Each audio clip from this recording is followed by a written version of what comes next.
Have you ever noticed how the word faith can feel like a warm blanket or a loaded weapon? For some of us, faith means comfort, meaning, and courage. For others, it means pressure, denial, or believe this or else. And yet, we all live by some kind of faith, because every day we bet our hearts on things we can't fully prove. We trust people, we trust our plans, we trust tomorrow. We trust that kindness matters, even when the world gives us reasons to doubt. So today, I want to do something simple. Not to preach faith, not to attack it, just to clarify it, so you can decide what kind of faith belongs on your path. And if faith has ever felt confusing or painful or strangely beautiful, this is for you. Let's start with a map. When people say faith, they often mean 4 different things. Faith as trust, not I believe a claim, but I trust someone or something enough to lean my weight on it. Number 2, faith as commitment, a steady orientation. This is what I'll go by even when life gets foggy. Number 3, faith as faithfulness, loyalty, integrity, keeping your word, living in good faith. And number 4, faith as belief.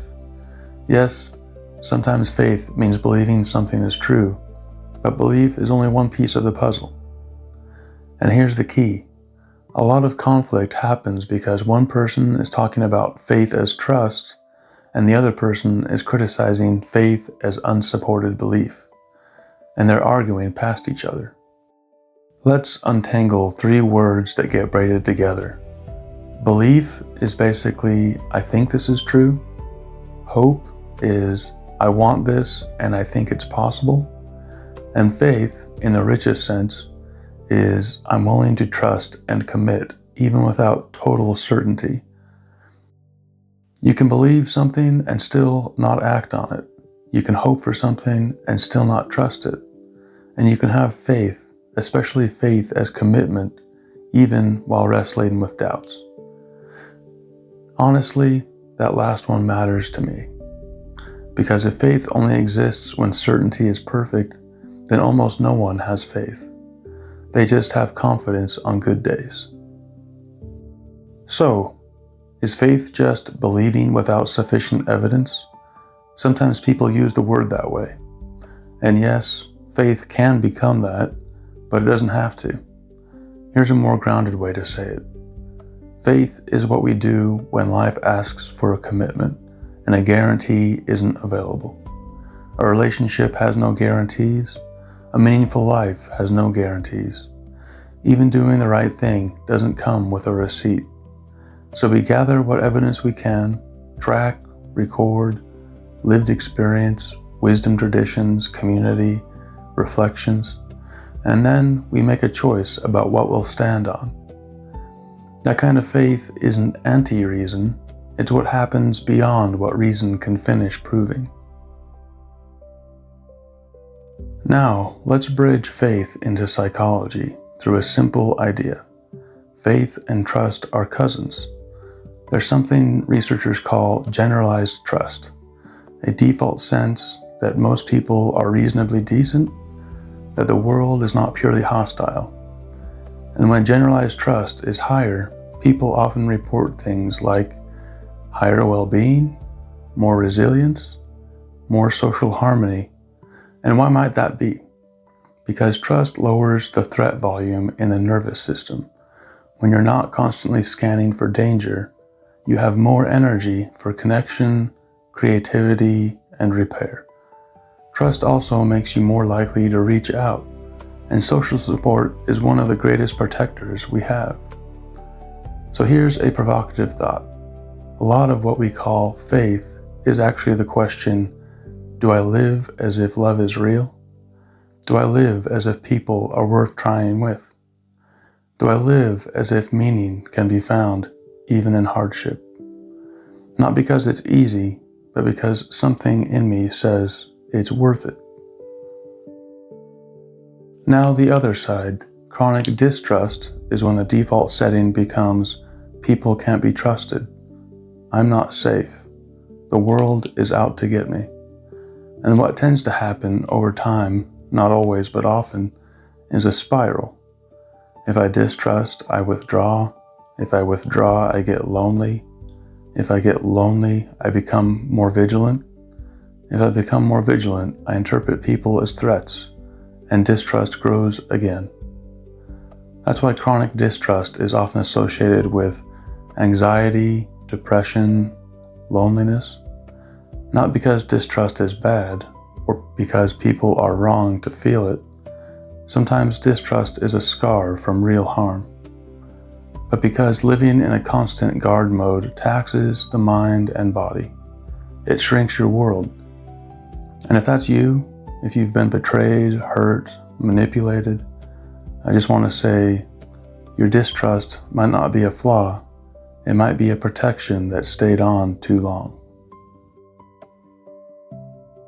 This is where faith becomes truly important.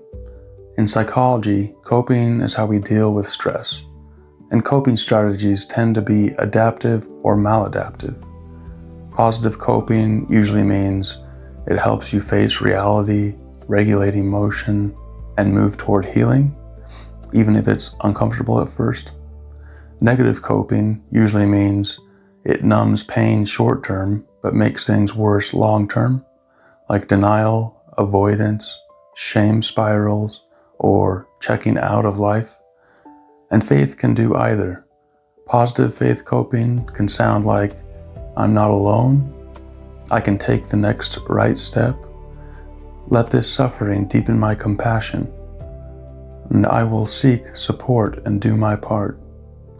Negative faith coping can sound like, I'm being punished. I shouldn't feel this way. If I doubt, I'm bad. I don't need help. I just need to believe harder. So the question isn't, do you have faith? The question is, what kind of faith is forming inside you? Faith can be a medicine, or it can be a poison. Here's the turning point, the climax of this whole idea. Wise faith is not the same as naive faith. Naive faith says, trust everyone, ignore red flags, certainty is required. Good people never doubt. Wise faith says something braver. I will keep my heart open and my eyes open. Wise faith is trust with discernment. It trusts gradually. It checks fruit, not slogans. It honors boundaries. It knows the difference between forgiveness and returning to harm. Because a lot of people don't lose faith because they got too rational. They lose faith because someone asked them to betray their own perception, to ignore their instincts, to silence questions, to call suffering love. So if faith is going to be worthy of your life, it has to be compatible with honesty, with humility, with compassion. My personal definition, interfaith, human, and grounded, is this. Faith is the courage to live by what is true and good, even when certainty is unavailable. That is faith. So how do we nurture faith? To nurture faith is to grow it like a living thing, through practices that deepen trust, clarity, and integrity. Here are 5 simple gardens faith grows in. Number 1, stillness. Stillness lowers reactivity. It creates space between stimulus and response, which is where wise trust becomes possible. Number 2, gratitude. Gratitude trains attention toward what's supportive and real, not denial, just balance. It reminds the nervous system not everything is threat. Number 3, reflection. Reflection keeps faith honest. Ask, what kind of faith is growing in me? Does it make me more loving or more afraid? Number 4, community. Healthy community lends strength when yours is thin. It helps you reality check, and it reminds you you're not alone. Number 5, service. Service is faith made visible. When you serve wisely, sustainably, you live as if love is real. And over time, that becomes less of an idea and more of a way of being. Across traditions, you'll find different words: trust, devotion, confidence, surrender, fidelity. But a shared thread shows up again and again. Faith isn't just what you think, it's what you trust enough to live by. In some paths, faith leans toward God language. In others, it leans toward the Dharma, the way, the good, the true, the real.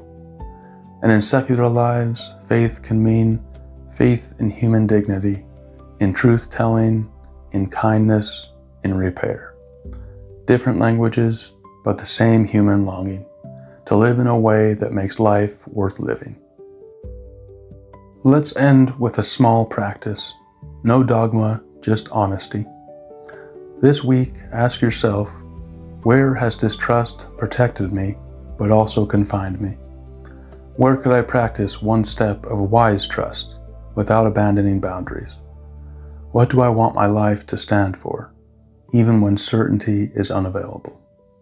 And then choose one tiny action, a message of repair, a moment of stillness, a note of gratitude, a simple act of service. Something that says, I'm practicing the kind of faith that makes me more free. If this helped you, consider liking the video, subscribing, and sharing it with someone who's rebuilding trust or redefining faith. And as always, thank you for being a part of this community. Until next time, walk your path with clarity and kindness.